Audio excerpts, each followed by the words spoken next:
Hello there, and welcome to our channel. Tonight, we will step quietly into one of the darkest chapters of human history, the daily life of prisoners inside Auschwitz. This is not an easy story to hear, but it is an important one. Through slow, thoughtful narration, we will remember the people who lived, suffered, and resisted in ways both small and profound. Their voices, though nearly silenced, still speak. Before we begin, I'd like to invite you to support this channel so that stories like these can continue to be told. Please take a moment to like this video, subscribe, and leave a comment sharing where in the world you are listening from. Every message helps keep this channel growing and ensures that these memories reach more people who choose to remember. Now, take a deep breath. Find a comfortable place to sit or lie down. Let the noise of the day fade. The story is about to begin. Part 1. Arrival at the gates. The journey always began long before the train reached its final stop. For many who would become prisoners in Auschwitz, the ordeal started in their own homes, in cities and villages scattered across Europe. Families were awakened in the night or ordered to report at dawn. Sometimes soldiers pounded on doors, sometimes neighbors looked away in silence. There was fear, confusion, and a single thread of hope that perhaps the destination, though unknown, would not be the end. When people were forced onto the trains, they often carried small suitcases or bundles. Inside were the things they thought they might need: a little food, warm clothing, perhaps a photograph tucked carefully inside a coat pocket. They believed they were being sent to work. Some had been told they would be resettled, given jobs, and allowed to build a new life. In those early hours, hope flickered despite the fear, because hope was the only thing left to hold. The trains were cattle cars, dark, crowded, and airless. Families stood pressed together with strangers. There was little water, almost no food, and no place to sit. Days and nights passed in near darkness. Some tried to comfort children, whispering promises they could not keep. Others prayed quietly, their voices trembling. Time became a blur of thirst, hunger, and exhaustion. Outside, the world sped past unseen. At last, the train slowed. A harsh metallic squeal, the jolt of brakes, and silence broken by shouts. Guards appeared, their boots striking the ground with practiced rhythm. Orders barked in German cut through the cold air. The doors slid open, flooding the car with light and a wind that smelled of smoke and damp earth. Prisoners stumbled out, blinking, clutching whatever they had carried. The first sight was unforgettable. Barbed wire fences stretched into the distance. Watchtowers stood tall against the sky. Above the entrance to the main camp were iron letters bent into words, albeit marked "Frei," work makes you free. Some looked up at the phrase and felt a small spark of relief. Perhaps this was truly a work camp. Perhaps survival was possible if one obeyed the rules and worked hard. The truth would come later, slowly and mercilessly. Soldiers separated the newly arrived into lines. Men on one side, women and children on the other. Orders were sharp and fast. Guards with dogs patrolled nearby. Prisoners were told to leave their luggage behind. It would be returned later. Few realized this was a lie. The piles of suitcases grew quickly, each marked with a name that would soon be reduced to a number. A doctor sometimes stood at the center of the sorting. With a glance, a gesture, a flick of the hand, he sent people to the left or to the right. To most, this seemed like the beginning of work assignments. In truth, it was a silent decision about life or death. The elderly, the sick, young children, and mothers with infants were often sent in one direction. Strong men and women capable of labor were sent in another. No explanation was given. Families were torn apart in seconds. Husbands watched wives disappear into another line. Children cried out for their parents. The sound of grief and confusion filled the cold air. Those chosen for labor were marched forward. Their fear was sharp, but there was still a fragile thread of hope, a belief that work might mean survival. They clung to that thought as guards shouted and dogs lunged at the edges of the group. For others, there was no chance to hope. Many were taken away almost immediately. They were told they were going to bathe, to be disinfected before entering the camp. They walked toward low buildings with chimneys, unaware of what awaited. The air near those buildings was heavy, though few newcomers understood why. Night fell quickly on that first day. The camp was alive with sound. Boots on gravel, dogs barking, voices calling numbers, the distant hum of machinery. Above all was the silence of those who had already begun to understand what this place meant. Survivors later spoke of the first night as the hardest. It was when reality broke through hope, when the truth of Auschwitz began to settle into the soul. For those who stayed alive after the selection, the first hours were full of stripping away. Clothes were taken. Hair was cut. Names disappeared and were replaced with numbers. In that moment, people felt their former lives slipping away. They were no longer mothers, fathers, daughters, sons. They were prisoners. Yet, even in those first hours of fear and loss, some tried to hold on to fragments of themselves. Someone whispered a prayer. Another held a child's hand a little tighter. A man tucked a hidden photograph deeper into his clothing, unwilling to let go of the last proof of who he had been. Auschwitz was built to erase identity and hope. But on that first day, in the chaos of arrival, the tearing apart of families, and the cold stripping away of humanity, small sparks of resistance quietly survived.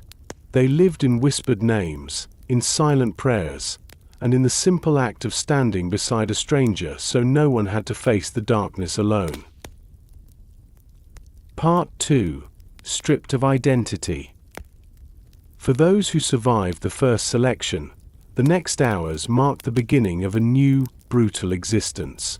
The moment the line turned toward the camp rather than the unknown buildings beyond, there was a breath of relief, brief and fragile. But almost at once, that relief was replaced by a different kind of fear, the fear of losing everything that once made a person who they were. The first stop was often a processing building. Inside, the air smelled of damp walls, disinfectant, and human sweat. Guards shouted orders. Prisoners who had arrived earlier moved about in striped uniforms, their faces drawn and eyes hollow. They handed out instructions or guided newcomers wordlessly, as if they, too, had once stood where the terrified arrivals now stood. One of the first acts was the stripping away of personal belongings. Watches, rings, family photographs, and small mementos were demanded. Some prisoners tried to hide something small, a locket, a piece of bread, a folded letter. Most were discovered in quick, rough searches. Everything was taken. Gold teeth would later be removed. Suitcases were seized and sent to warehouses the prisoners would come to know by a grim name: Canada, a place overflowing with stolen belongings from those who never returned. Next came the order to undress. For many, this was the first deep wound to dignity. Men and women, elderly and young, were forced to remove their clothing in front of strangers. The room was filled with the sound of shuffling feet, hurried breathing, and quiet sobbing. There was no privacy, no compassion, only the cold efficiency of a system built to erase individuality. Once naked, the process continued. Heads were shaved. For women, the cutting of hair was especially cruel. Hair had been a symbol of identity, beauty, and self. Locks fell in silent heaps on the floor. Some women later said that losing their hair was the moment they felt they stopped being themselves.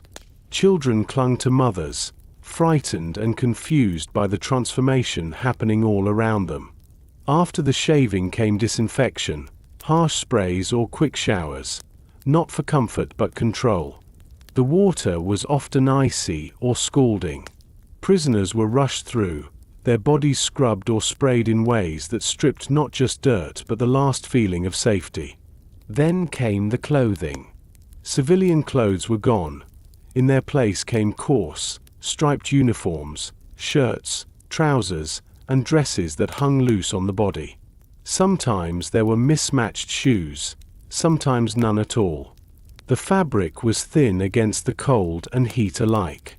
Belts, buttons, even shoelaces were absent or replaced with crude strings. For many, this felt like being dressed not as a human but as a number in a ledger. And then came the number itself. Tattooing began in Auschwitz when the camp's population grew so large that paper records failed to keep pace. Prisoners were lined up and one by one marked for life. The tattoo was placed on the forearm, a simple sequence of numbers, sometimes with a letter to denote a group. It was done quickly, with a steel needle dipped in ink. The pain was sharp but brief. The deeper wound was knowing that this would be the name by which the camp would know them. From that moment forward, roll calls, work assignments, and even death records would refer to them only by those digits. Many survivors would later describe the tattoo as the moment they understood they were no longer seen as people. Whatever names their families had given them, whatever histories they carried, had been replaced by a code. Some looked down at their arms and wept. Others stared blankly, numb with shock. A few silently vowed that if they lived, they would keep that number as a reminder, not of defeat, but of survival. After this process, the transformation was complete.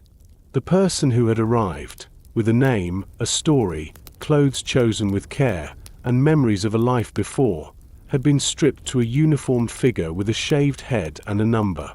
Even the simplest parts of humanity, warmth, privacy, choice, were gone. Yet within this attempt to erase identity, fragments endured. Some prisoners whispered their true names to one another, promising not to forget. Others found scraps of thread or string to tie around a wrist or tuck into a sleeve, small, hidden signals of self. In the barracks later, some women tried to braid what little hair remained, to reclaim a touch of dignity. Men carved initials into wooden boards when they could, proof that they had once existed as more than a number. The system worked to crush individuality because individuality carried strength, memory, resistance, and the belief that one still mattered. Stripping it away was part of control. But the human spirit, though battered, proved harder to erase than the camp intended. In quiet glances, whispered prayers, and the sharing of names, prisoners clung to identity like a fragile flame. By the end of this first ordeal, exhaustion settled in. Bodies were cold, sore, and hungry. Spirits were shaken. Some prisoners said that the walk from the processing area to the barracks felt like crossing an invisible border. The world before was gone, and a harsh new reality awaited. The fences loomed. Watchtowers stared down from above. Dogs barked. Searchlights swept across the yard. For the newly processed, there was little time to grieve. The day was far from over. They would soon learn about roll call, about labor, about the endless struggle to survive each hour. But that first stripping, the loss of clothes, hair, names, was more than physical. It was a deliberate effort to take away the sense of self. For many, the fight to hold on to humanity began here, in silence, with a single thought: I am still me, even if they refuse to see it. Part 3. The Barracks. After the stripping away of clothes, hair, and names, the new prisoners were led deeper into the camp. For many, This walk was the first clear look at Auschwitz as a place to be lived in, not just entered. The ground underfoot was hard, packed earth and gravel. Barbed wire stretched in every direction, tall and heavy, threaded with electricity. Watchtowers punctuated the horizon, each manned by guards whose shadows moved behind searchlights. The barracks appeared in long, low rows, their outlines stark against the sky. From the outside they seemed like ordinary wooden or brick buildings, but as the group drew closer, the true nature of these shelters revealed itself. Doors swung open to reveal dim interiors, the air heavy with moisture and human breath. Inside, the space was divided into narrow sections of wooden bunks stacked 3 levels high. The boards were rough and splintered. Some had thin, damp straw mattresses. Many were bare. The first step into the barracks was overwhelming. Darkness pressed in, broken only by the faint glow of a single bulb or a lantern's pale light. The smell was strong, a mixture of damp wood, unwashed bodies, and illness. The air felt close and heavy. For those arriving from the clean chill of the night outside, it was a shock. Each bunk was meant to hold several people. In theory, the lower bunks might have been for the weakest, but in practice there was little order.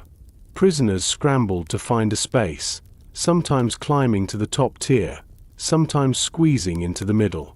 In one narrow space, as many as 6 or 7 people might lie side by side, shoulders touching, legs overlapping. Privacy ceased to exist. Even sleep, when it came, was a shared, fragile thing.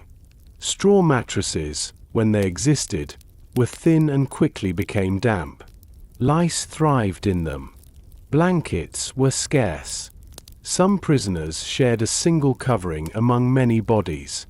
In the bitter Polish winters, cold seeped through the walls and floor. Breath turned to fog in the air. In summer, heat trapped inside made the space stifling, and insects swarmed. The barracks were not a place of rest, only a place to survive another night. For newcomers, the first evening inside was filled with whispered questions. Veterans of the camp, those who had been there longer, sometimes offered quiet advice: how to position yourself to claim a small bit of space, where to put your head to avoid the worst drafts, how to keep a little warmth by lying back to back. Some words were gentle, but there was also caution. Everyone understood that the fight to stay alive required strength and silence. Sleep was elusive. The wooden boards creaked under every movement. Coughs echoed. Somewhere in the dark, a child whimpered. Feet shifted to find comfort that never came.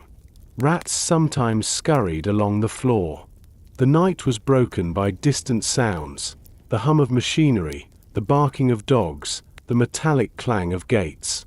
Above all was the low murmur of voices, prayers, soft conversations, a name spoken quietly as if to keep it alive. Disease spread easily here. The close air carried coughs from one bunk to another.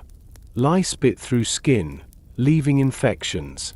Fevers burned with little chance of treatment. Those who became too ill to work faced terrible danger.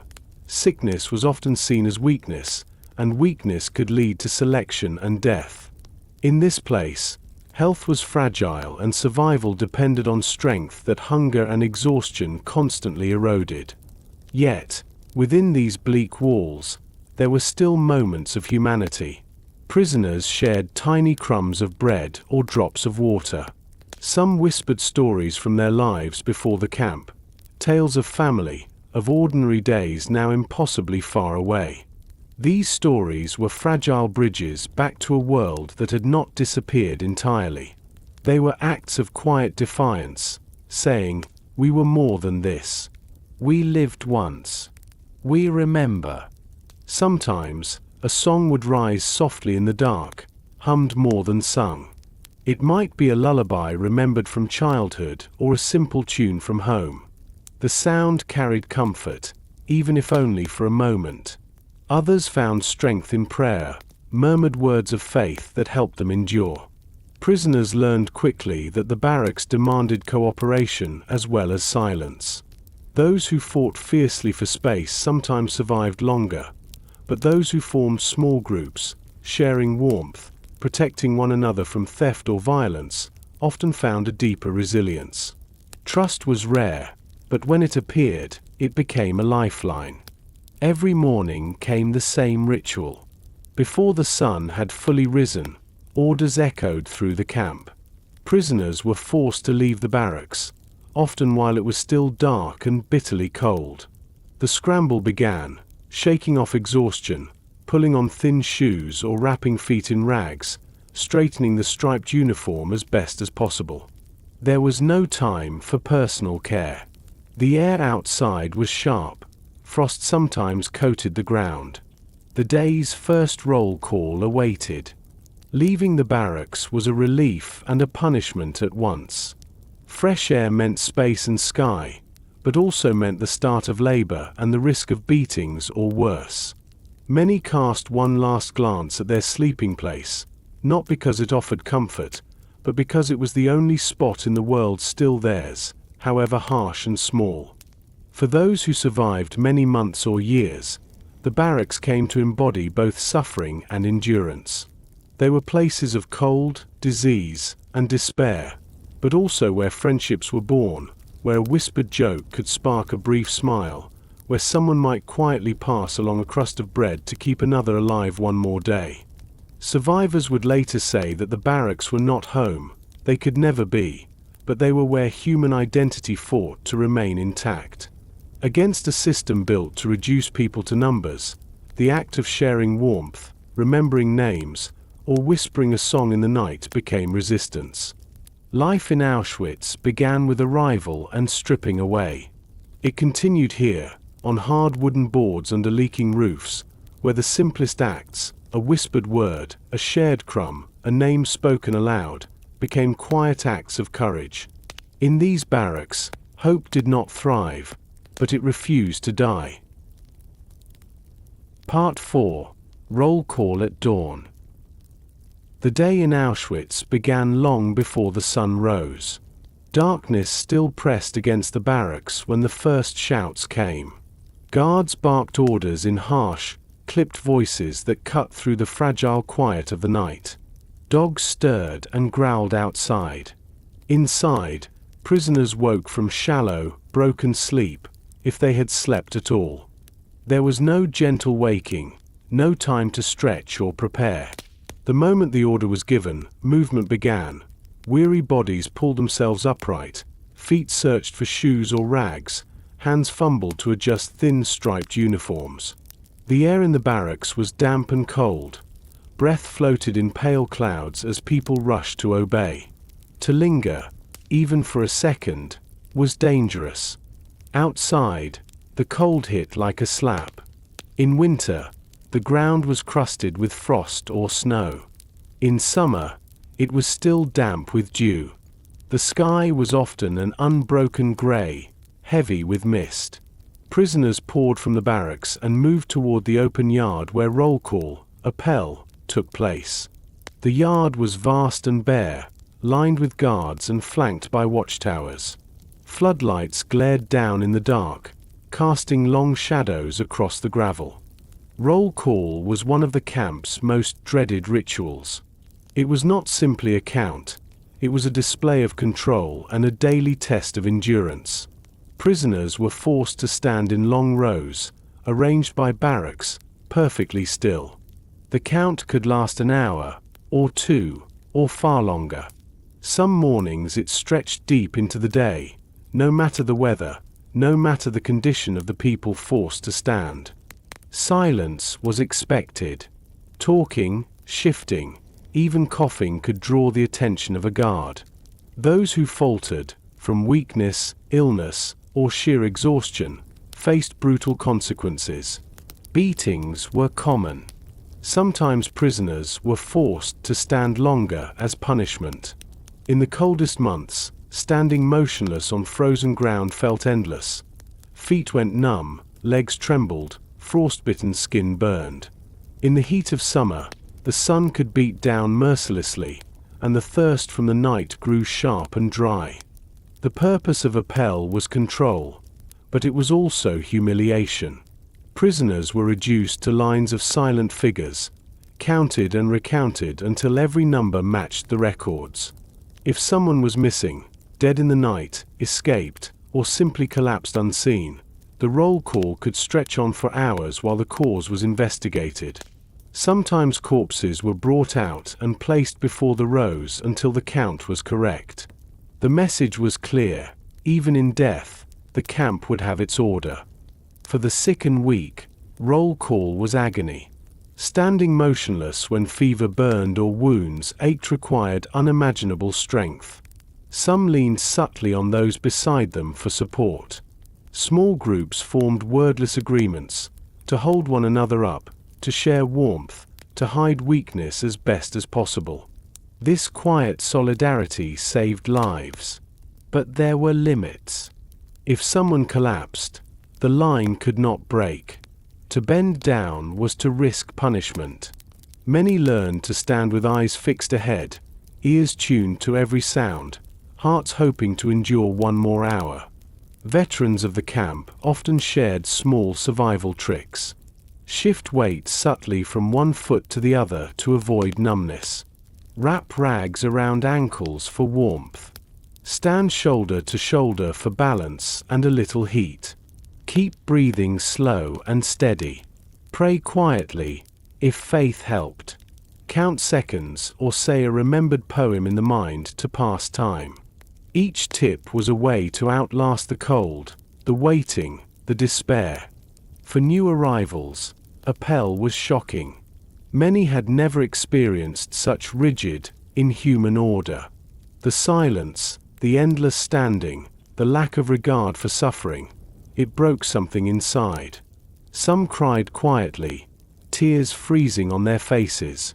Others clenched fists to stop shaking.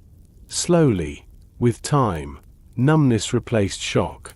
The ritual became another piece of the grim routine, dreaded but familiar. The count itself was mechanical. Guards moved down the rows, calling or tallying numbers. Sometimes officers with clipboards followed, verifying details. Orders were shouted: stand straighter, move closer, be silent. Dogs prowled the edges, their low growls a constant warning. The process was not quick. It was drawn out deliberately, a show of absolute power over bodies reduced to mere figures. When the count finally ended, there was no relief, only the next stage of the day. Prisoners were divided into work details. Some were marched to nearby factories or workshops, others to construction sites, fields, or rail lines. Each group lined up under the eyes of guards before being marched out. The sound of boots, the rattle of chains, and the growl of trucks filled the air as the camp moved from stillness into forced labor. For those left behind, the sick, the dying, or those assigned to camp maintenance, roll call was followed by other grim tasks: cleaning the barracks, moving bodies, or sorting the belongings of those who would never return. There was no space to recover strength. The day rolled forward with merciless speed. Survivors often spoke of Appel as one of the hardest tests of the camp. It demanded endurance without reason. It was a place where time lost all meaning, where the body became an enemy, shaking, aching, longing to sit or move but forced to obey. It was also a place where people learned quiet courage, to stand for themselves, to stand for those beside them, to remain human in a system built to erase humanity. Some later said that they survived roll call not by strength alone but by connection. A hand brushed lightly against another's sleeve, a shoulder leaned into a shoulder, a whispered word of encouragement when a guard's back was turned. These small, almost invisible acts were not grand gestures of rebellion, but they were resistance in their own way, resistance against despair, against the camp's effort to make people stand alone. As the sun finally rose above the camp, Light revealed the faces of those who had endured another morning. Gaunt, pale, eyes hollow but alive. The day's suffering had barely begun, but they had survived the first test. Each dawn in Auschwitz began this way, cold, silent, ordered, and merciless. Yet within that silence lived defiance, the quiet decision to keep standing, to keep breathing, to remain human even when humanity was denied. Part 5. Work and Exhaustion. When the roll call finally ended, the camp shifted from silence to movement. Guards shouted new orders. Columns of prisoners formed, each group assigned to a specific labor detail. The sound of boots and wooden clogs echoed on the gravel as the lines moved forward under watchful eyes. Dogs barked, rifles gleamed in the pale morning light. For many, this march out to work was the heart of every day, the long, punishing hours that tested body and spirit. Work in Auschwitz took many forms, but almost all of it was crushingly hard. Some prisoners were sent to construction sites, hauling bricks, pouring concrete, or digging trenches with little more than shovels and bare hands. Others worked on the camp's endless expansion, clearing land, moving earth, building new barracks under cold or sweltering skies. Still others were forced into industrial labor in nearby factories, including plants operated by German companies that profited from the camp's prisoners. The labor was chosen not for efficiency but for punishment. Tasks were heavy, repetitive, and often senseless. Prisoners might carry stones back and forth for no reason other than exhaustion. Wheelbarrows overloaded with rubble tipped and spilled, and the work had to be done again. Digging trenches only to fill them back in was common. Everything was designed to break strength and hope. Food rations were meager, and hunger gnawed constantly. Breakfast was little more than dark, bitter coffee or a thin herbal tea. Lunch, carried to work sites in battered containers, was watery soup with perhaps a few potato peels or scraps of vegetables. Dinner, after returning to the barracks, was a small slice of bread, sometimes with a smear of margarine or a sliver of sausage substitute. The calories were far too few for the work demanded. Hunger became an ache that never left, a dull presence behind every thought. The physical toll was immediate. Bodies weakened quickly under heavy loads and poor nutrition. Hands blistered and bled, shoulders ached, backs gave out. Prisoners wrapped rags around wounds and kept moving. Falling behind risked punishment. Stumbling could draw a guard's wrath, or a beating meant to make an example.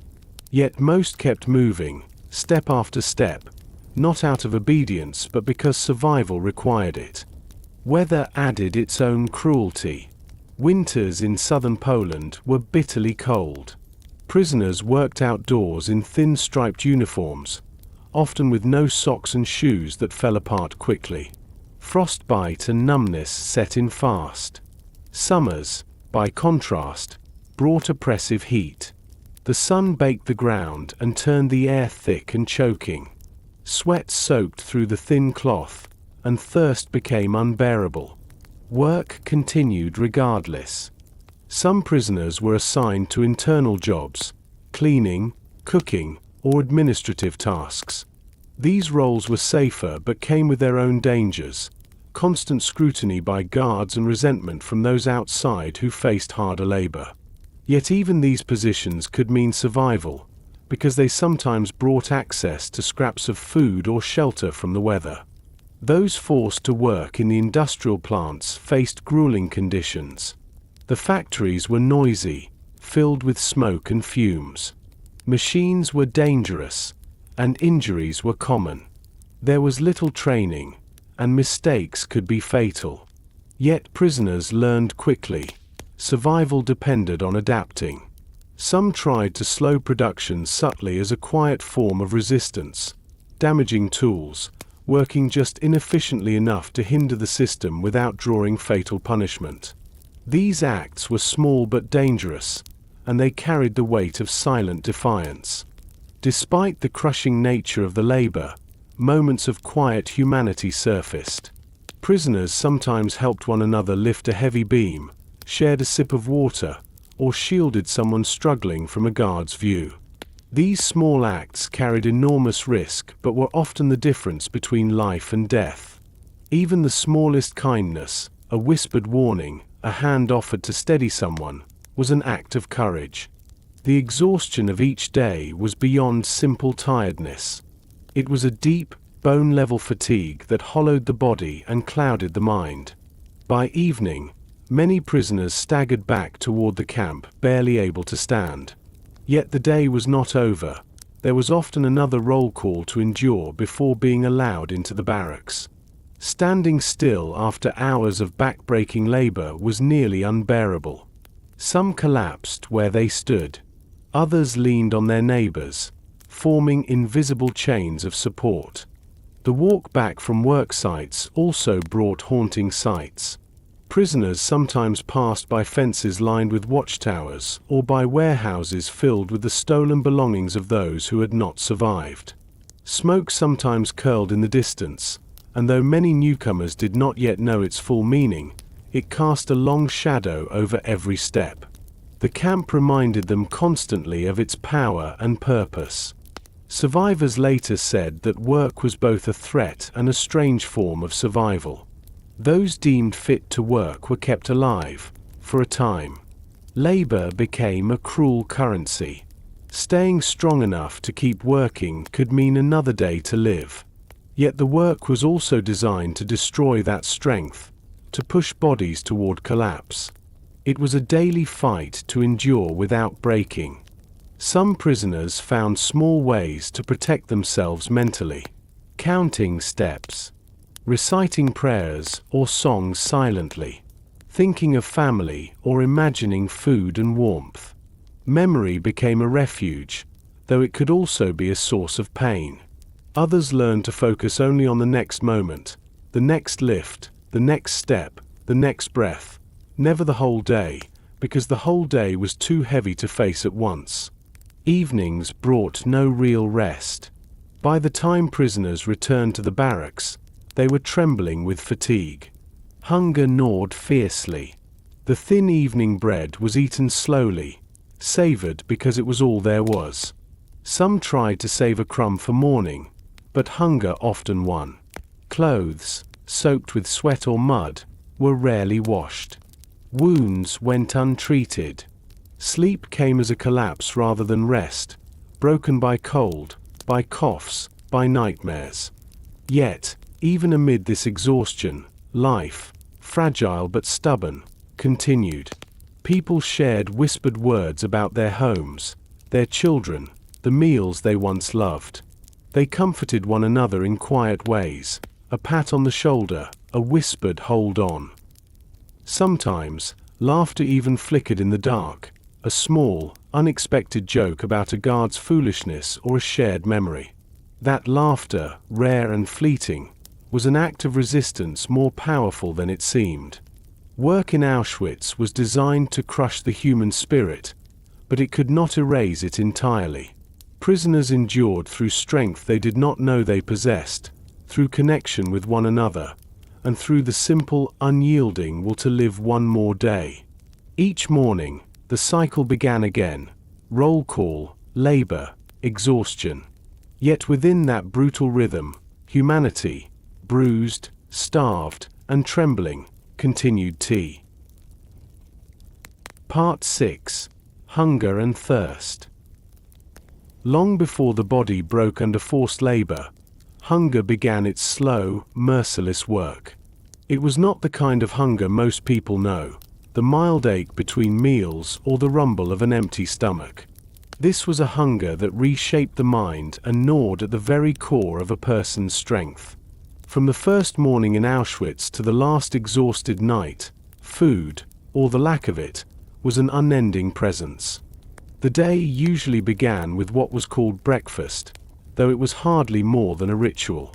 Prisoners were handed a tin or cup filled with a dark, watery liquid, sometimes called coffee, though it was little more than scorched barley or burned acorns steeped in water. It was hot, which mattered in the cold mornings, but it brought no nourishment. A scrap of bread might be given with it, but more often that bread was saved for later, hidden away for the moment when work and cold made hunger unbearable. Lunch arrived hours into the workday, carried to the labor sites in large, battered metal barrels or pails. Guards or prisoner functionaries ladled it out. It was called soup, but it was closer to hot water flavored by scraps. Some days there were potato peels floating in it, or a few pieces of rutabaga, cabbage, or turnip.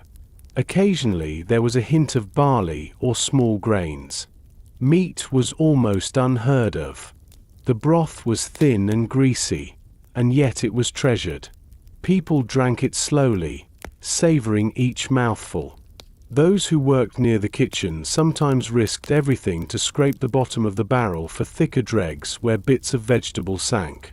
Dinner, after the long march back to the camp, was the smallest meal but the most fiercely anticipated. Each prisoner received a slice of dark bread, dense, coarse, and often stale. Sometimes a thin smear of margarine, a spoonful of watery jam, or a few grams of sausage substitute came with it. These small additions were valuable beyond their size. Prisoners traded and bargained for them. A crumb of extra bread could mean the difference between staggering through another workday or collapsing. Bread was life. Hunger shaped every thought. People dreamed of food. They whispered recipes to one another, remembering the taste of dishes from home, warm stews, fresh bread, roasted meats, sweet cakes. These memories were painful but also sustaining. In the darkness of the barracks, someone might describe in careful detail the way their mother made soup or how bread smelled fresh from the oven. For a moment, the listeners could almost taste it, and that memory gave them strength. Yet hunger was dangerous in more ways than one. It weakened the body, making labor harder and survival less certain. It also tested morality. Food became currency. Bread could be traded for a needle, for help with a task, even for an extra moment of warmth. Sometimes hunger drove people to desperate choices. Theft occurred, a stolen crust, a secret sip of watery soup. The camp system thrived on this. It sought to turn hunger into a wedge that broke solidarity. But not everyone yielded. Many shared even when they had little, quietly passing a bite to someone sicker or weaker, an act of compassion in a place built to erase it. Thirst was its own relentless torment. Water was scarce and often unsafe. In summer, under the burning sun of the work sites, prisoners' mouths cracked with dryness. Some risked punishment to drink from ditches or puddles. Others waited for the weak rations given at night, a tin cup of tepid water that barely wet the lips. The kitchen sometimes offered warm liquid, but lines were long and access was limited. Thirst blurred vision, sapped strength, and added to the dizziness of exhaustion. Disease followed closely behind hunger and thirst. Malnutrition destroyed immune systems. Cuts and blisters refused to heal. Scurvy, dysentery, and other illnesses spread easily. With so little nourishment, even a small sickness became deadly. Prisoners learned to watch one another, to see who was fading, who was struggling to eat. Helping someone finish a meal or drink a little water could be an act of saving a life. Yet within this starvation, extraordinary resilience appeared. People created tiny rituals around their food to hold on to a sense of self. Some broke bread into exact pieces, eating slowly to make it last. Others shared meals in silence, a quiet acknowledgement of shared suffering. On rare days when soup was slightly thicker, murmurs of thanks passed softly through the barracks. These small acts said, "We are still human, and we will not let this place erase that truth." Some found meaning in helping distribute food fairly, refusing to take more than their share even when hunger screamed. Others tried to encourage the weakest to eat, to drink, to keep going. Prisoners told stories while eating, a meal from childhood, a festival dish, the smell of bread from a neighbor's oven. It was a fragile shield against despair, a way to keep memory alive. The hunger never left. It deepened with each passing week. Bodies shrank until uniforms hung like sacks. Faces became hollow. Yet hunger could not consume everything. Against a system designed to reduce humans to empty shells, many clung to small choices. To share, to remember, to speak softly of food not as fantasy but as hope. Every night, prisoners lay down with empty stomachs. Some whispered prayers for food, others dreamed of tables set with family meals. In the darkness, the sound of soft chewing or someone hiding a crumb under a straw mattress spoke of both survival and longing. The hunger was terrible, but it also kept people alive. The hope, however faint, that one day they would eat until they were full, that they would return to a table, to a life where food meant comfort and love, not just survival. Would you like me to move on to Part 7, Illness and Despair? Part 7, Illness and Despair.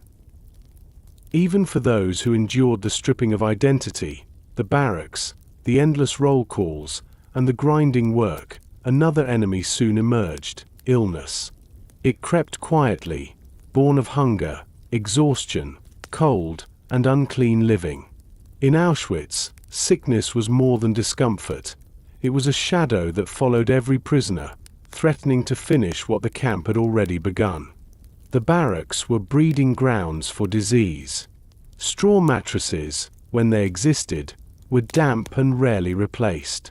Lice and fleas thrived in them. They bit through thin uniforms, spreading fever and infection. Rats darted under bunks at night, leaving droppings and fear in their wake. There was no soap, little water, and almost no way to clean oneself or clothing. The air was heavy with damp breath, the sweet-sour smell of sickness, and the coughs of the weak. Hunger weakened the body's defenses. Malnutrition robbed prisoners of strength. Wounds refused to heal, gums bled, and fevers burned hotter in starved frames. A small cut from work tools could fester into a dangerous infection. Diarrhea and dysentery swept through the barracks, leaving people dehydrated and weaker still. Typhus, carried by lice, erupted in waves. Once it began, it spread fast, carried on clothing and through the close press of bodies. Fevered prisoners shivered on wooden boards, sometimes too weak to sit up. There was little medical care. The camp had infirmary blocks, but they were overcrowded and lacked supplies. A prisoner sent there risked being marked as unfit for work, a dangerous label. Many feared the hospital because it could mean selection for death. Only those desperately ill or unable to stand dared go, and even then, survival was uncertain. The sight of the infirmary was haunting. Rows of thin bodies lying silent, some whispering prayers, others staring blankly at the ceiling. Among prisoners, knowledge of sickness shaped every decision. A fever might be hidden, a limp concealed, a wound wrapped secretly at night. Friends helped each other appear strong for roll call and labor, because weakness could mean being taken away. Some tore strips of cloth from their uniforms to bandage cuts. Others whispered advice: drink any liquid you can find, keep moving even when it hurts, do not let the guards see you falter. Despair was as dangerous as disease. The camp aimed to crush not just the body but the will to live. Every day delivered new losses: friends collapsing at work, neighbors taken away, families separated forever. Hope shrank with each passing week. Some prisoners reached a point of numbness where nothing seemed real. They moved through the camp like shadows, silent and detached, no longer fighting to survive. Survivors sometimes called this state the musulman, a word used in the camp to describe those so emaciated and defeated they seemed already gone. Once someone reached that point, survival became unlikely. Yet within this darkness, acts of quiet resistance to despair appeared. Prisoners looked out for one another, even when energy was scarce. Someone might share a sip of water or a crumb of bread with a fevered friend.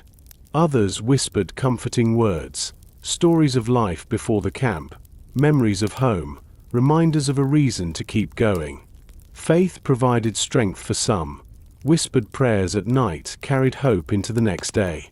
Others clung to love, the thought of family waiting somewhere, the hope of reunion, however faint. Those who endured illness spoke of small, practical choices that kept despair from winning. One prisoner might straighten his uniform every morning, even when it was torn, as a way of saying, "I am still a person." Another might hum a quiet tune during work to stay connected to memory. Some kept count of the days, refusing to let time dissolve. Others befriended fellow prisoners, finding in companionship a reason to push through sickness and fatigue. There were also moments when despair was met with stubborn defiance. A prisoner too weak to work might insist on walking to roll call anyway, supported by friends, rather than surrender. Another might risk a beating to smuggle medicine, even something as simple as a bit of herbal tea, to someone burning with fever. These acts were not grand or loud, but they were courage of the deepest kind, the choice to fight for life and for others even when strength was almost gone. Illness did not discriminate. The young and strong could fall as quickly as the old and weak. The camp's design, starvation, filth, fear, ensured that health could not last. Yet some endured against the odds. They learned to listen to their bodies, to ration every scrap of energy, to hide weakness from the wrong eyes while seeking help from trusted ones. They held on to tiny rituals that kept despair at bay, a whispered prayer, a memory of a meal, a silent promise to return home. Despair wanted to erase the self as surely as the camp did. But even in the worst sickness, some prisoners managed to hold on. Survivors later said that the will to live was not always loud. It was quiet, stubborn, and deeply personal. It might be found in the thought of a child waiting somewhere, in a faith that suffering had meaning, or simply in a refusal to give the oppressors what they wanted, surrender. In Auschwitz, illness and despair walked hand in hand. The body failed, the spirit faltered. Yet time and again, people reached for each other, for memory, for faith, for any small light to guide them through the dark. Each breath taken in defiance of death was an act of survival. Each whisper of comfort, each crumb shared, each small gesture of care was proof that even in the deepest night, humanity had not been fully extinguished. Part 8. Small Acts of Resistance. In a place built to crush both body and spirit, resistance was rarely dramatic. It was not the image of armed uprisings or shouted defiance. Those moments, though they happened, were rare and often fatal. In Auschwitz, most resistance lived in the smallest gestures, fragile but powerful acts of humanity that refused to die. From the first day in the camp, prisoners understood that survival required caution. Guards wielded absolute power, and punishment for even imagined disobedience was swift. Yet beneath the rigid surface of obedience, people found ways to push back. Sometimes it was as subtle as keeping a secret name alive. Sometimes it was risking everything to help another survive one more day. One of the quietest forms of resistance was remembering who they were. Though the camp tried to erase names, many prisoners refused to let them vanish. Friends whispered real names to each other, promising to keep them alive even if the person did not survive. Some scratched initials into wooden bunks or carved a tiny symbol with a hidden nail or splinter of metal. These marks said, "I was here. I was more than a number." Sharing food was another quiet rebellion. Bread was life, and every crumb mattered, yet some chose to divide what little they had. A sick bunkmate might receive an extra bite. Someone working near the kitchen might smuggle a bit of potato peel or a spoonful of thicker soup back to the barracks. These gifts were small but could keep a person alive and, just as importantly, remind them that kindness still existed. Those with rare access to better positions, kitchen workers, storehouse clerks, or prisoners assigned to sort the belongings of the dead, sometimes used their fragile privilege to help others. They slipped bits of clothing to those freezing, hid medicine in bundles of rags, or passed along small scraps of food. Every act carried risk.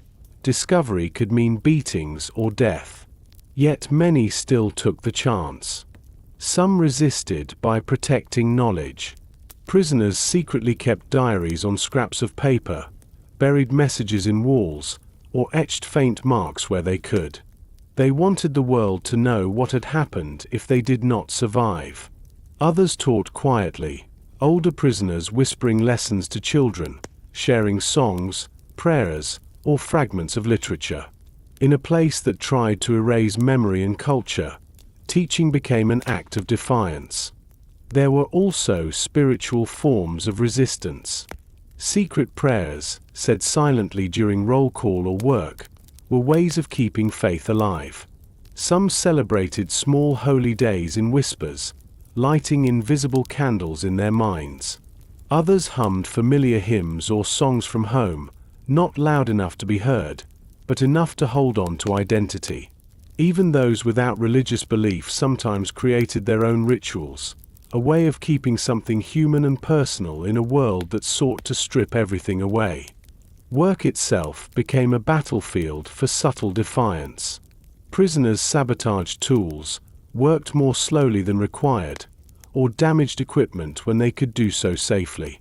In the factories, a machine might break mysteriously, a batch of parts might be flawed, a shipment delayed. These acts were dangerous. Punishment was harsh, but some took the risk to hinder the system that enslaved them. Each small act said, "We are not willing cogs in this machine." Friendship was one of the most powerful forms of resistance. To care for another person in a place designed to destroy love and trust was a brave choice. Prisoners shared warmth in the barracks, helped each other stand during long roll calls, or simply listened when someone was breaking under despair. These bonds saved lives. A friend might notice if someone stopped eating and urge them on, might help lift a heavy load at work, or keep watch for guards while another took a moment to breathe. Sometimes resistance was simply holding on to hope. To imagine a life after the camp, to picture home, family, a meal, a sunrise, was to defy the system's attempt to erase the future. Survivors often spoke of tiny goals: live until spring, see another birthday, make it one more day. These inner vows were invisible but strong. Stories were powerful, too. At night, when the barracks grew quiet, some prisoners told tales from their past, childhood adventures, weddings, festivals. They described familiar foods, streets, and faces. Others recited poems or sang softly. These memories were more than comfort. They were a quiet declaration that life existed before the camp and could exist again. There were moments when quiet resistance became open, though still fragile. Prisoners risked their lives to smuggle news of the outside world, whispering about approaching armies or victories against the Nazis. Hope spread silently, fueling strength. Some stole bits of newspapers or heard rumors through work details. Each scrap of information was treasured. A few prisoners even worked to help others escape or avoid death. They forged documents, switched identification numbers, or hid the sick during selections. These acts were rare because discovery meant death not only for the helper but often for entire groups. Yet they happened, born of extraordinary courage. The largest revolt in Auschwitz came much later, the uprising of the Sonderkommando in 1944. But long before that, countless tiny acts of defiance lit small flames in the dark. Most would never be known outside the camp, but they mattered deeply to those who lived them. Survivors later said that resistance was not always about defeating the oppressors. Often it was about preserving the self, refusing to become only a number, refusing to let cruelty erase kindness, refusing to surrender hope. Each small act, a crumb shared, a name whispered, a tool quietly broken, was a way to say, "You have not taken everything from me." In Auschwitz, where despair was meant to reign, these acts were lifelines. They were quiet and often unseen, but they kept hearts alive. They reminded prisoners that even in a place built to erase humanity, the human spirit could still flicker and, sometimes, burn bright enough to survive. Part 9. The Children. Among all who entered Auschwitz, the children were the most fragile and the most haunting to remember. Their presence filled the camp with a quiet ache, a reminder of innocence colliding with unimaginable cruelty. They arrived in the same crowded cattle cars as their parents, clutching small hands, holding dolls or blankets, confused by the journey but still trusting that family would keep them safe. Many children were very young. Infants cried softly in the darkness of the trains. Toddlers clung to mothers or older siblings. Others were in their school years, old enough to ask questions, to sense the fear in their parents' voices, but still too young to understand the danger ahead. Teenagers, though stronger, often carried the added burden of protecting younger brothers and sisters while struggling with their own terror. From the moment of arrival, the fate of children was deeply uncertain. During the selections, age often determined survival. Very young children, those unable to work, were usually separated and sent away almost immediately. Families were torn apart in seconds. Mothers tried desperately to hold on to babies or toddlers, but guards forced them apart with terrifying efficiency. Some parents made quick, heart-wrenching choices, pushing a child toward an older sibling or relative in hopes of saving them. Often, these efforts were in vain. Older children who looked strong enough to work might be sent with the adults to the labor barracks. But even then, survival was fragile. Hard labor, hunger, and disease struck them quickly. A boy of 12 might be forced to haul bricks far heavier than his small frame could bear. A teenage girl might be put to work sorting clothes, digging ditches, or cleaning filthy barracks. Childhood ended the moment they stepped into the camp. For those who stayed with parents, life was a daily struggle to remain unseen and useful. Parents tried to shield them, teaching them quickly how to survive roll calls, how to stand straight and silent, how to hide weakness. Children learned to obey instantly, to avoid attracting attention, to find water or scraps of food when they could. Yet the camp environment was merciless. Hunger gnawed at their growing bodies, cold pierced thin uniforms, fear was constant. And still, children found ways to be children, even in Auschwitz. Survivors spoke of small, almost unimaginable moments of play. A tiny game of pebbles in the dirt, whispered jokes at night, a lullaby hummed quietly by an older sister. These fleeting moments were more than play. They were acts of courage, tiny sparks of humanity refusing to go out. Children clung to memories with fierce determination. Some whispered their own names over and over, unwilling to let them be forgotten. Others told each other stories from home, about pets, favorite meals, the way spring smelled in their village. These stories created invisible worlds beyond the barbed wire, places where laughter and love still existed. Adults in the camp often tried to protect the children, even at great cost. Prisoners working near the kitchens might save a potato peel or a spoonful of soup for a hungry child. Others gave up part of their bread ration to keep the youngest alive. Some took risks to keep children hidden during dangerous elections or to smuggle them small comforts, a scrap of fabric, a bit of warmth. These acts, though small, were profound acts of love and defiance. Education, in secret, became another way to fight despair. Older prisoners taught children quietly, letters scratched in the dirt, stories from history, fragments of poems remembered by heart. A whispered lesson on a bunk board at night could keep a child's mind alive, a quiet insistence that they were more than prisoners. Yet, even for those who survived longer, the weight was crushing. Children saw and understood far more than adults wished they would. They watched parents beaten or taken away. They felt the fear and hopelessness of those around them. Some grew silent and withdrawn.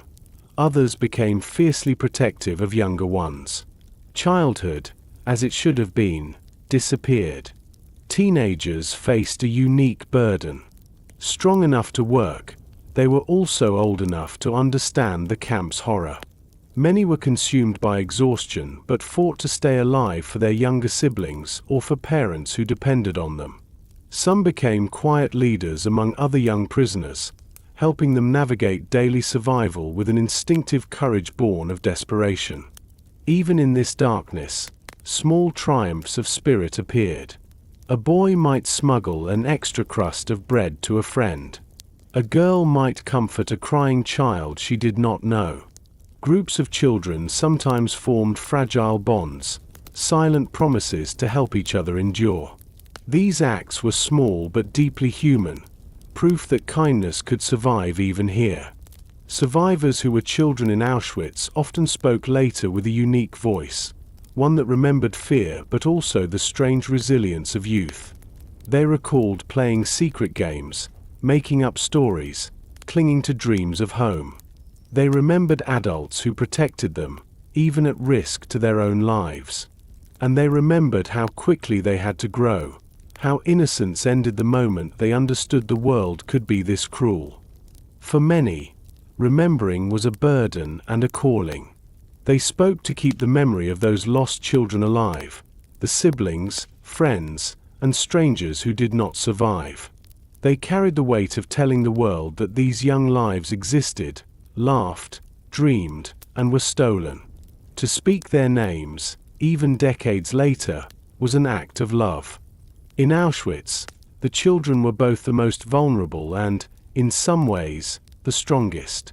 They endured hunger, cold, and fear with a resilience adults sometimes could not imagine.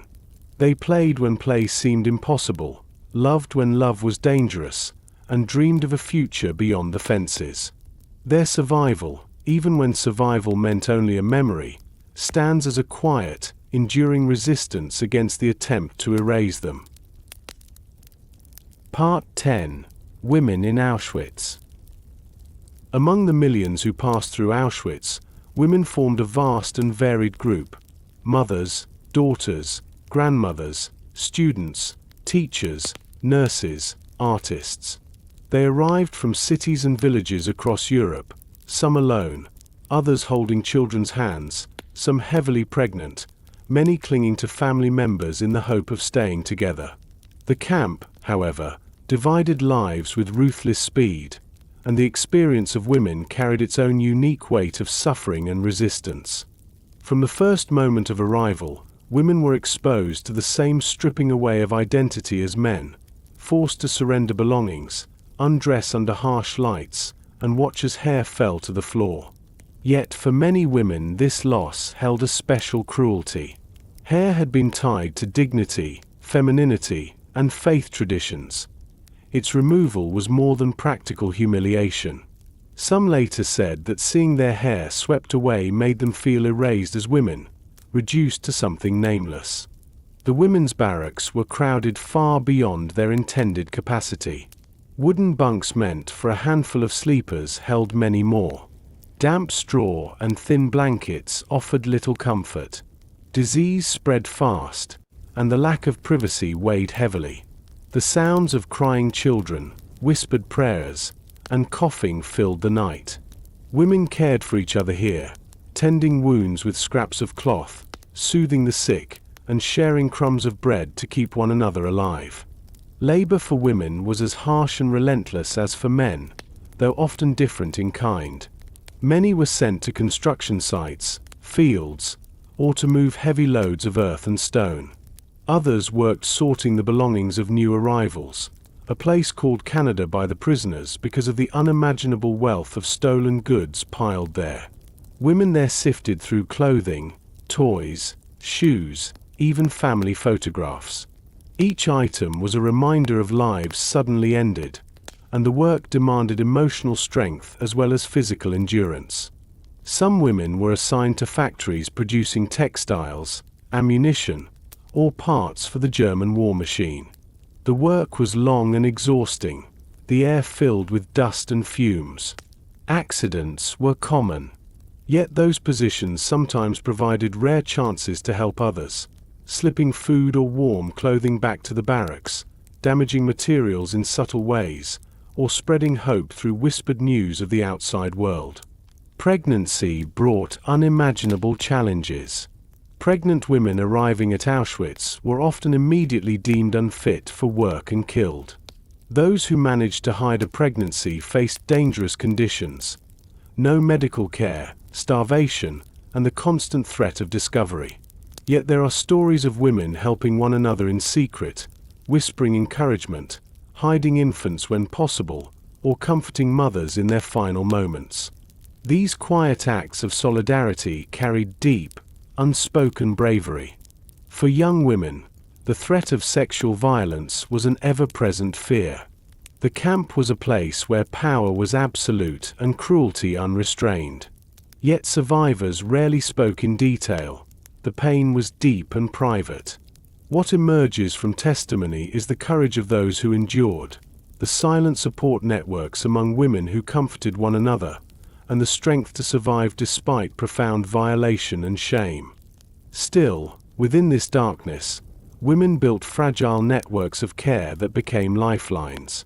Older women guided the young, teaching how to survive roll calls, conserve strength, and avoid attracting dangerous attention. Friends shared bits of food or water. They mended each other's clothes with stolen thread, offered encouragement before long days of labor, and sat beside the sick so they would not be alone. These acts, though small, pushed back against the camp's aim to isolate and destroy.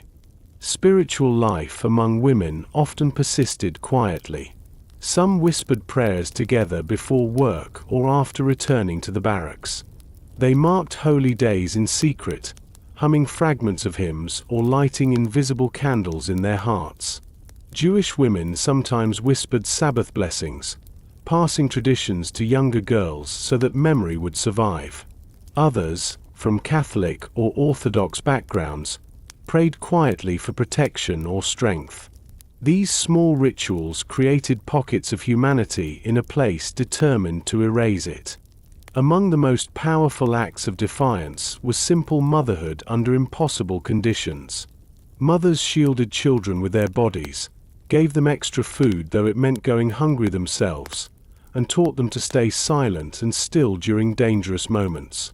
When separation came, many mothers used their last moments to comfort and protect, whispering love, singing lullabies, or telling children to be brave. Survivors who were children in Auschwitz often said that their mother's courage was what kept them alive, even when the mothers themselves did not survive. Teenage girls, too, found ways to support one another. They shared survival tips, braided each other's shorn hair to reclaim a sense of self, and whispered about life before the camp. They imagined futures beyond the fences, schools, dances, friendships. Dreaming of life after the war became an act of resistance, a way to keep hope alive when everything seemed lost. Some women participated in organized underground efforts.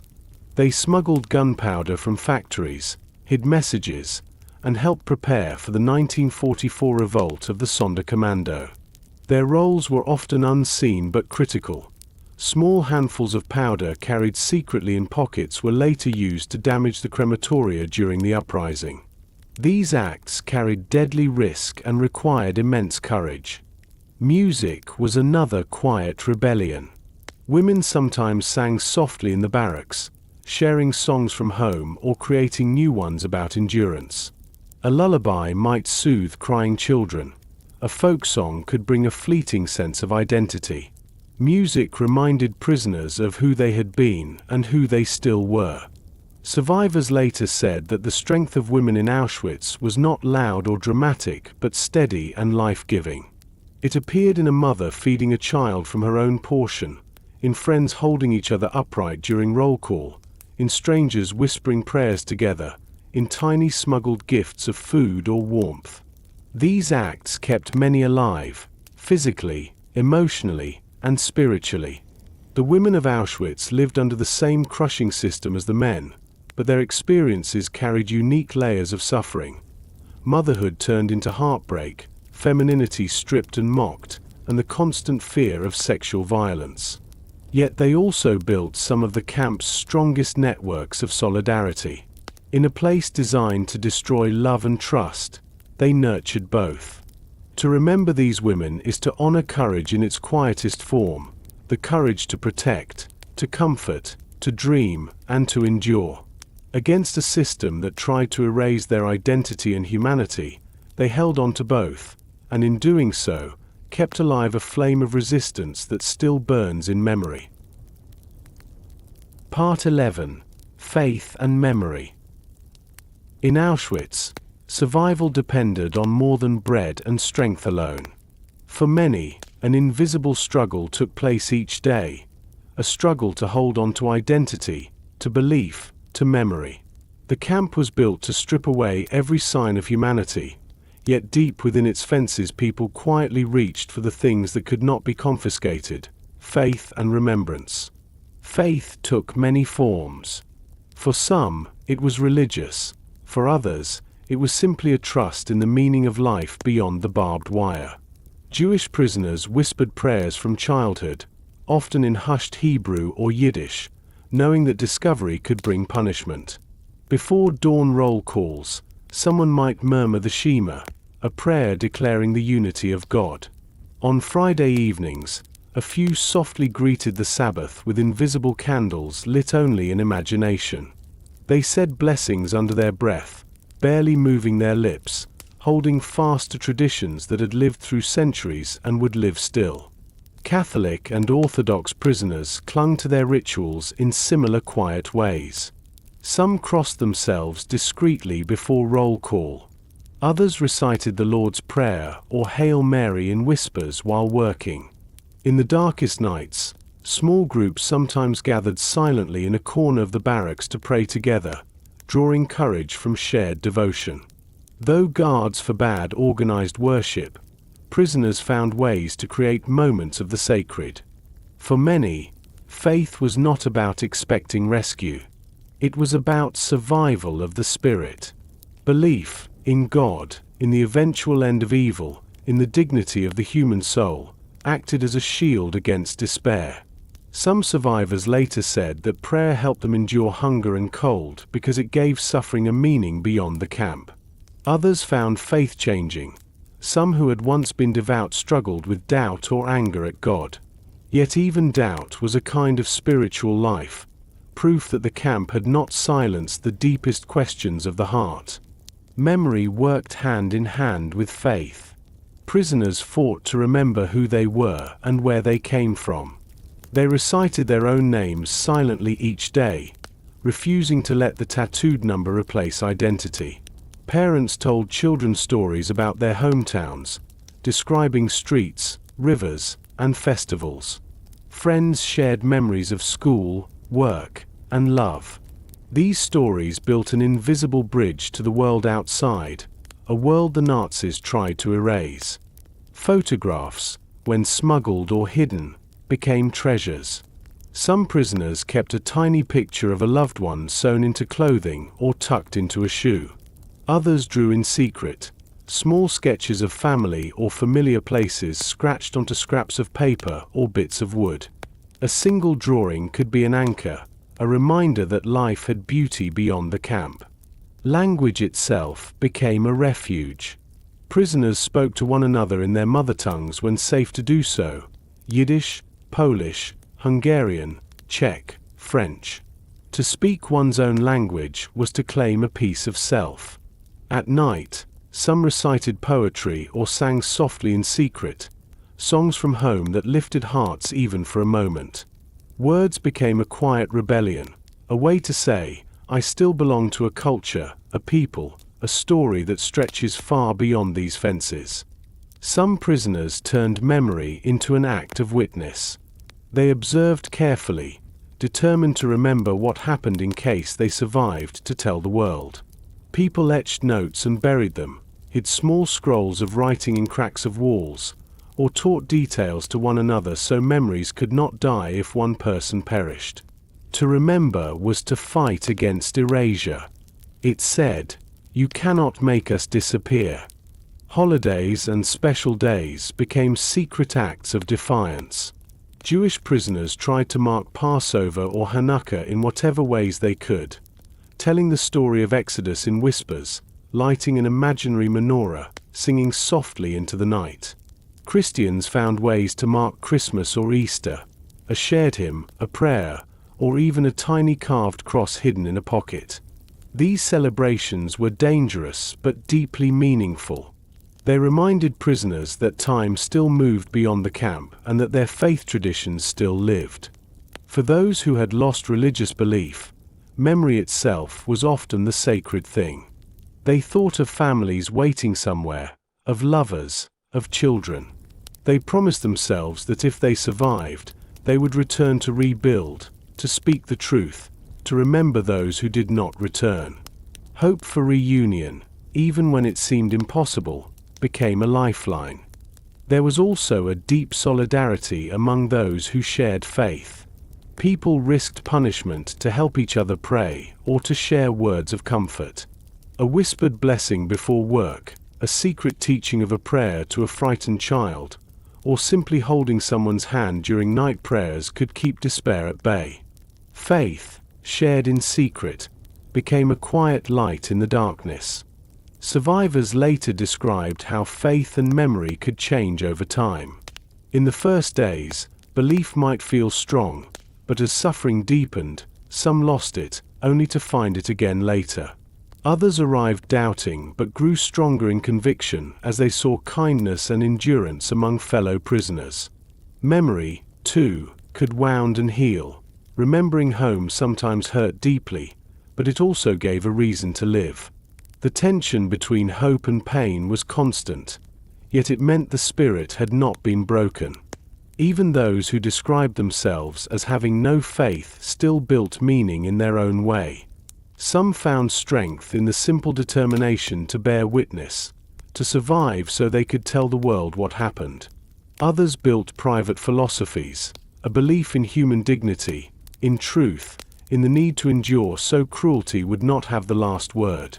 This, too, was a form of spiritual survival. The Nazis sought to destroy identity, culture, and memory alongside the body. Yet inside Auschwitz, whispers of prayer, fragments of song, and the stubborn act of remembering stood as quiet defiance. People prayed without altars, celebrated without candles, and remembered without books or photographs. They carried within themselves the sacredness of memory, faith, and love. To remember this now is to honor not only those who survived, but also those who perished while still holding on to belief, to language, to family names, to songs. In the face of a system built to erase the past and the future, they chose to keep both alive inside their hearts. That choice was a profound act of resistance, silent, invisible, but unbroken. Part 12. The Shadow of Death. Every person in Auschwitz lived under a shadow. It was not an abstract fear or a distant possibility. It was present in the air, in the fences, in the smoke that sometimes drifted across the sky. Death was woven into the fabric of daily life, silent but undeniable. To survive, prisoners had to live beside it, to feel its weight yet keep moving, to understand its nearness without letting it erase hope. From the first day, death was visible. People vanished during the selection process. New arrivals saw lines split apart, some sent toward work, others disappearing behind guarded doors.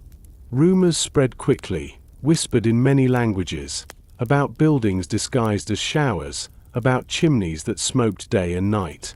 At first, newcomers struggled to believe what they heard.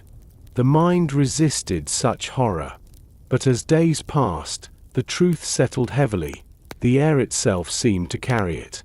Death appeared in other ways too, in the empty bunks each morning, in the bodies carried away after roll call, in the silent absence of those who had shared a crust of bread the night before. Sometimes, during long counts, corpses were left on the ground until the numbers matched. Prisoners learned to stand still, eyes fixed forward, even as death stood beside them. Disease took many.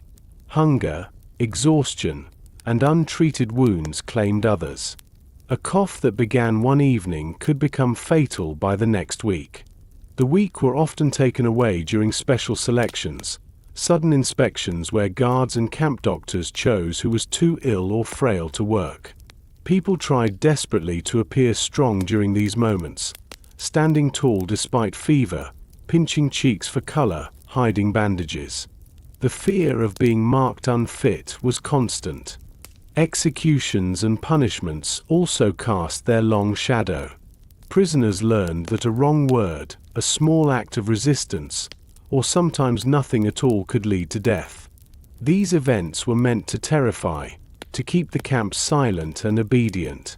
Yet even then, many looked away not out of coldness but out of self-preservation. To witness too closely was to risk breaking inside. Perhaps the most haunting presence was the smoke. Some prisoners worked near the crematoria and knew their purpose. Others saw only distant chimneys and wondered. The smell drifted on the wind, impossible to ignore. Survivors later spoke of it quietly, as if naming it still carried pain too deep for words. For many, the smoke was the clearest sign of the camp's true nature, a place designed not merely for punishment or labor but for mass death. And yet, even with this shadow so near, life continued. People learned to walk past fear and keep breathing. They found ways to endure emotionally, building mental walls against constant loss. Some focused fiercely on small tasks, work, cleaning, tending to a friend, to keep despair from flooding in. Others held to faith or memory as shields. A few allowed themselves moments of grief when safe, a silent tear at night, a whispered prayer for the dead. Some survivors said they learned to carry death like a silent companion. It was always there, but they chose to keep living anyway. This choice was not easy.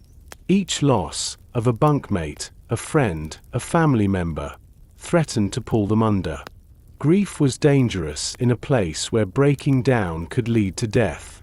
Yet prisoners found quiet ways to mourn. A whispered name, a secret gesture, a few words said under the breath during roll call. These small acts kept the dead from being forgotten. There was also courage in refusing to surrender to numbness.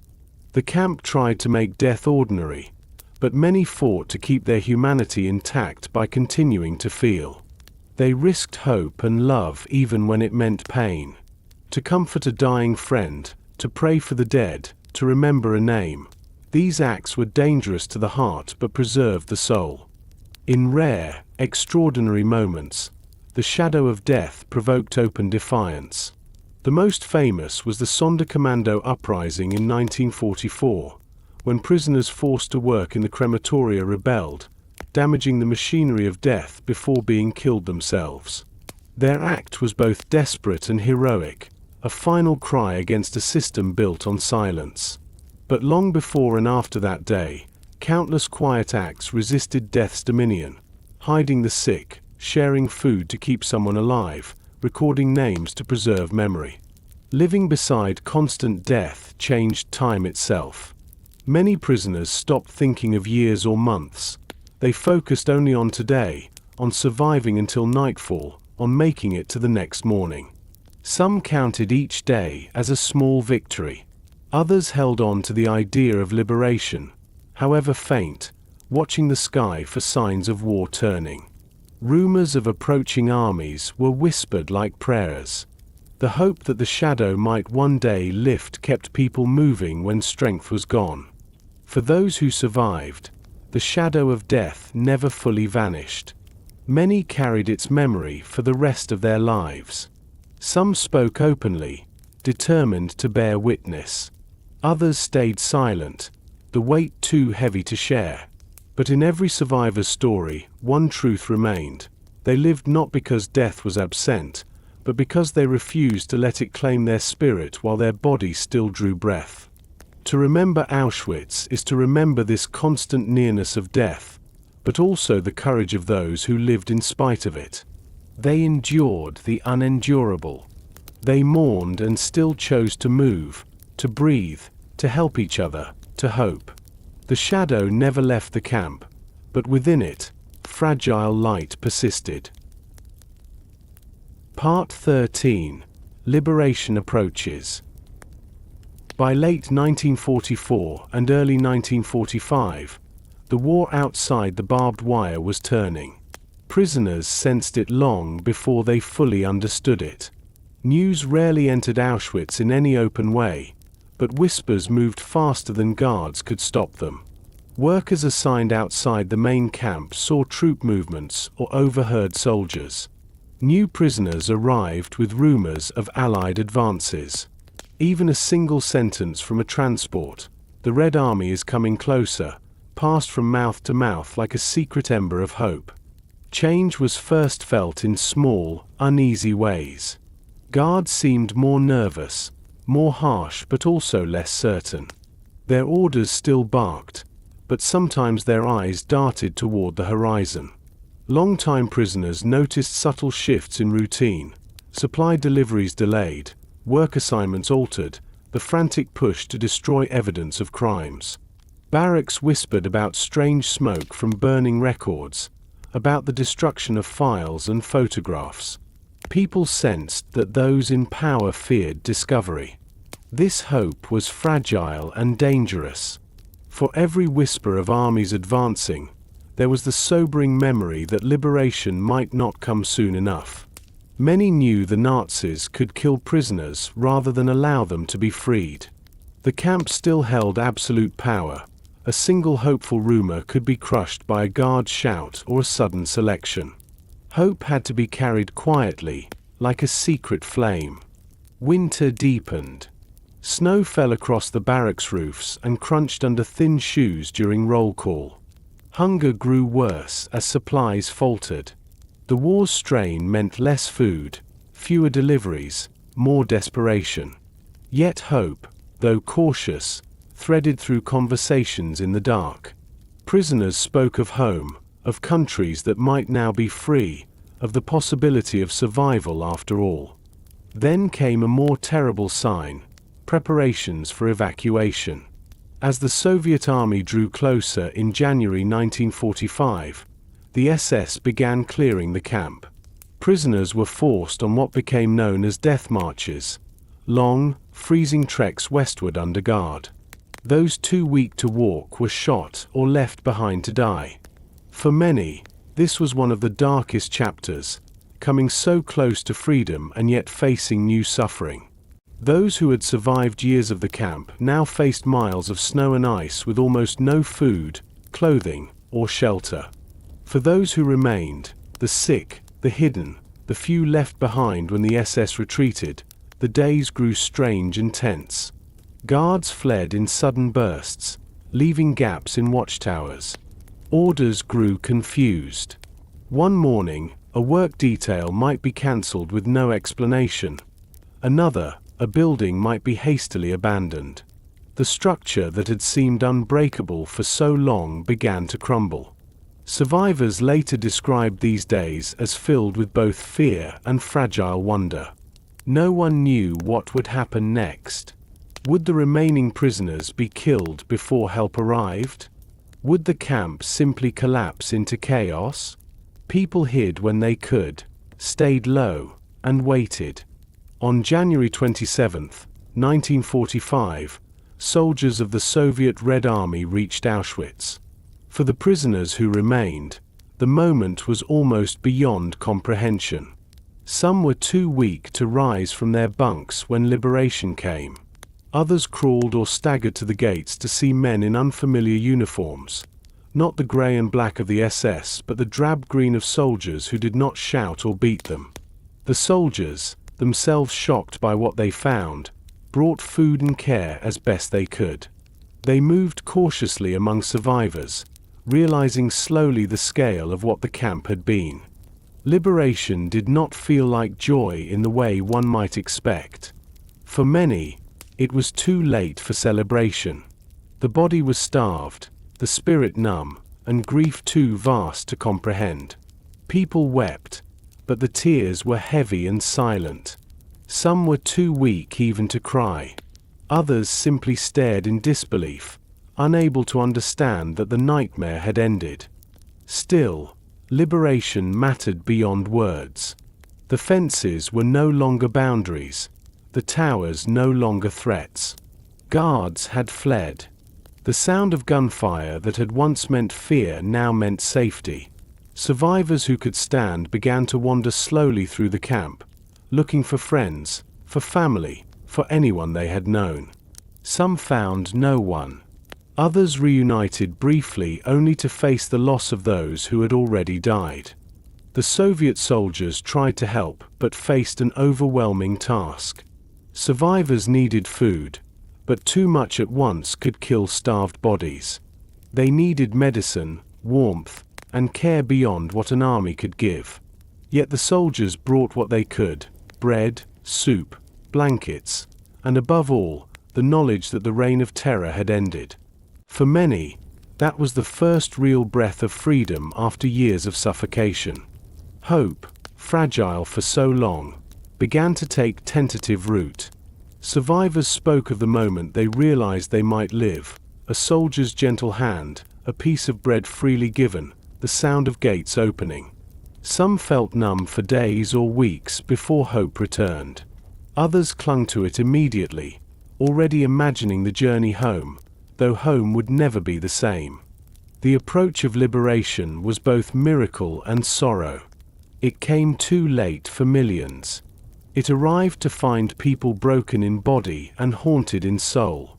Yet it came, and in coming, it shattered the myth of invincibility the camp had carried for so long. The fences, the towers, the endless roll calls and punishments, all ended before the simple power of the war turning and soldiers refusing to look away. For those who lived to see it, January 27th was not just a date. It was the fragile rebirth of possibility. The future was uncertain and filled with grief, but it was theirs again. The shadow of death still lingered, but light had finally crossed the wire. Part 14. Liberation. The morning of January 27, 1945, arrived like no other. In the barracks, those who could still rise felt a strangeness in the air, a silence that was different from the usual order and threat.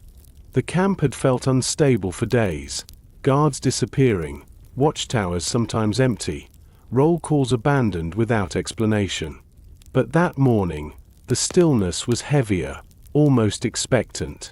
Many survivors later said they did not believe, at first, that anything good could come. Years of deception and cruelty had taught them to distrust hope. Yet small signs hinted at change. No guards came to drive them to work. Dogs did not bark their usual warnings. The shouts that once filled every dawn were gone. Prisoners stayed in their bunks, weak and waiting, unsure if this calm hid new danger. Then, sometime later in the day, soldiers appeared, not the feared grey and black uniforms of the SS, but men in long, rough coats and unfamiliar caps. They moved carefully through the camp, rifles slung but not raised. These were soldiers of the Soviet Red Army, the first outsiders to enter Auschwitz and see it for what it truly was. For the prisoners who could walk, the sight was almost incomprehensible. Some staggered from barracks, skeletal and trembling, eyes wide with shock. Others crawled, desperate to witness the moment. A few fell to their knees on the frozen ground. Some wept, though the tears came slowly from faces too long accustomed to numbness. Others stared blankly, too exhausted and traumatized to feel anything at all. The soldiers themselves were stunned. They had heard rumors of German camps, but few could imagine what they found. Rows of barbed wire and guard towers stood over thousands of starving, hollow-eyed survivors. Barracks stank of sickness and death. Abandoned SS posts still held whips and ledgers. The soldiers did not know how to comfort what they saw. They gave bread, water, whatever food they carried. Some reached out hands gently. Others simply stood in silent horror. For survivors, liberation was not a sudden rush of joy. It came as a fragile, confusing wave. Freedom, long dreamed of, felt strange when it finally arrived. The body was too weak to celebrate. The heart was heavy with loss. Friends and family were gone. Futures felt uncertain. Many survivors said the first emotion was not happiness but disbelief, followed by a cautious, trembling relief. I am alive. The nightmare is over. Some were too sick to leave their bunks. Soldiers moved among them, offering what care they could: blankets, food in small amounts, simple words of kindness.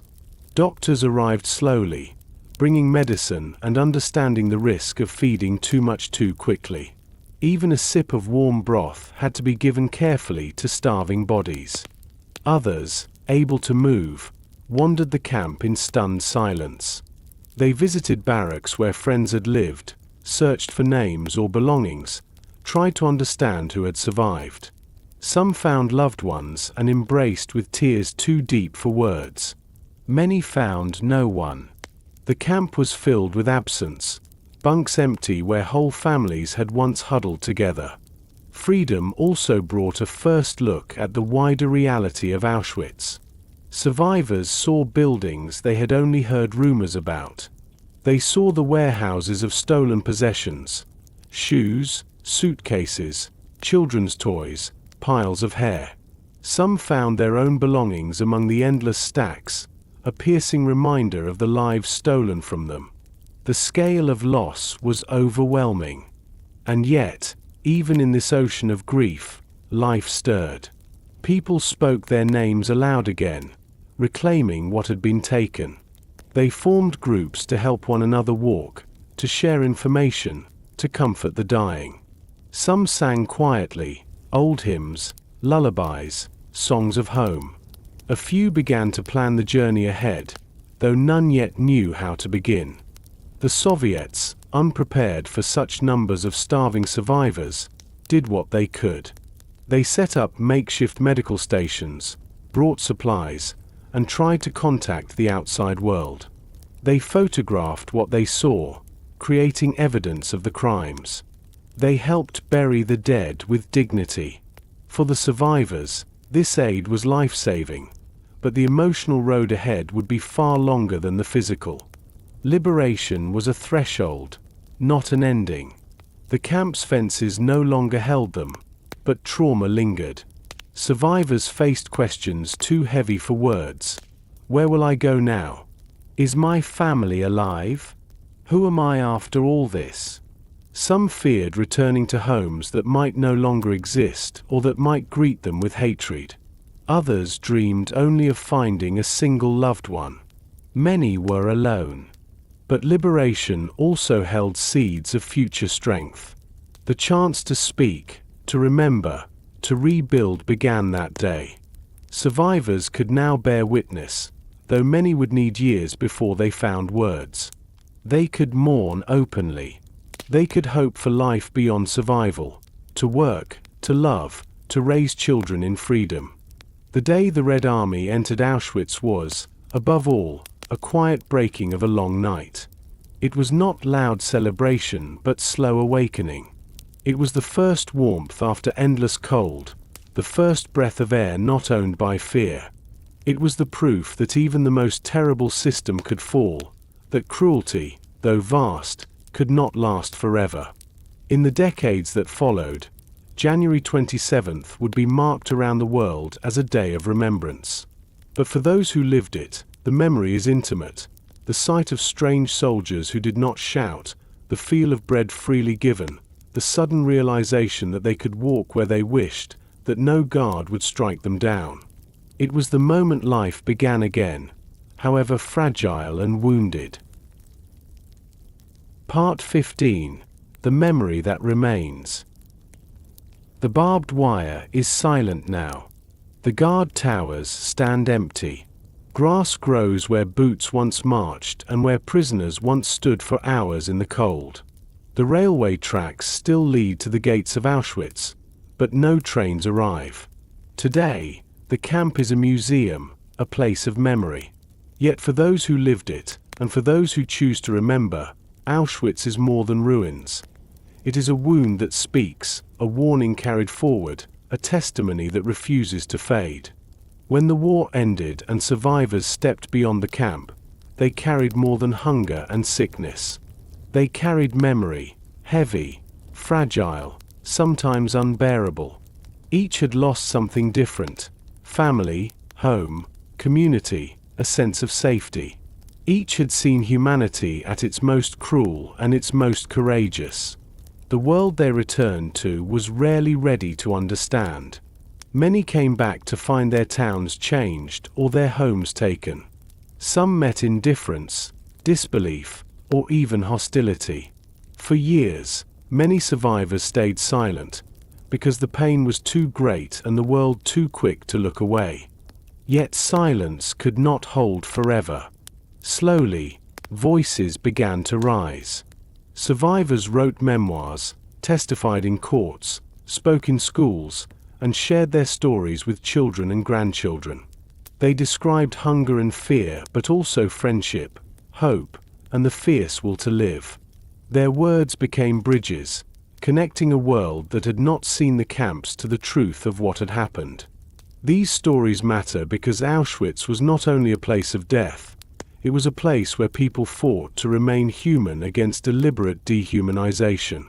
Remembering how prisoners whispered names to defy erasure, shared crumbs of bread to save one another, prayed in secret, and dreamed of life beyond the fences shows that even under extreme cruelty, dignity can survive. Memory also warns. The Holocaust was not an accident of nature, but the result of hatred and ideology turned into policy and machinery. To remember Auschwitz is to see where prejudice, racism, and indifference can lead when unchecked. It asks every generation to recognize the early signs of dehumanization and to resist them before they grow. For many survivors, remembrance became a kind of mission, not to live in sorrow but to build meaning from suffering.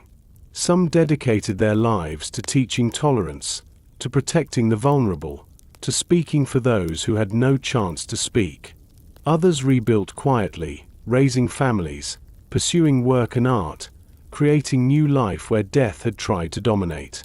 In both quiet rebuilding and public testimony, there was courage, the refusal to let the camp be the final word. Standing in Auschwitz today, visitors see the remains of barracks, piles of shoes and suitcases, strands of hair. These are not just artifacts, they are echoes of individuals, mothers, fathers, children, dreamers. Each number once had a name, a story, a voice. Remembering means returning those names to the faceless, insisting that the millions were not lost into silence. The memory of Auschwitz is also a living one. It is carried by the children and grandchildren of survivors, by historians, by teachers, and by anyone who chooses to learn. Each act of remembrance pushes back against denial and forgetting. Each visit, each book read, each story told keeps alive the truth that human beings endured this and that it must never be repeated. And memory can hold hope. To remember is painful, but it is also an act of love. Love for those who died, love for those who survived, love for the dignity that cruelty could not destroy. Survivors often speak not only of horror but of friendship and courage. The person who shared bread, the friend who held another up during roll call, the mother who sang to her child in the darkest night. These moments reveal that even in the worst conditions, the human heart can choose compassion. As we finish this journey, it is important to sit with both the sorrow and the strength. Auschwitz was a place of suffering beyond words, but it is also a place of testimony. Every whispered prayer, every act of sharing, every step taken in defiance of despair was a statement. I am human, and this truth will not be erased. For you listening now, remembrance is more than history. It is responsibility. To know this story is to guard against hatred in any form, to refuse dehumanization wherever it appears, to honor the dead by protecting the living. It is to say that lives stolen in Auschwitz will not vanish into silence. Tonight, as the story closes, let us honor those who endured. Let us remember their names and dreams, their quiet acts of resistance, their strength in the face of unimaginable cruelty. Let us keep the flame of memory alive, not only to mourn but to teach, to warn, and to affirm the dignity of every human life. The barbed wire is silent, but memory still speaks. May we listen. May we remember. And may we build a world where such darkness can never return.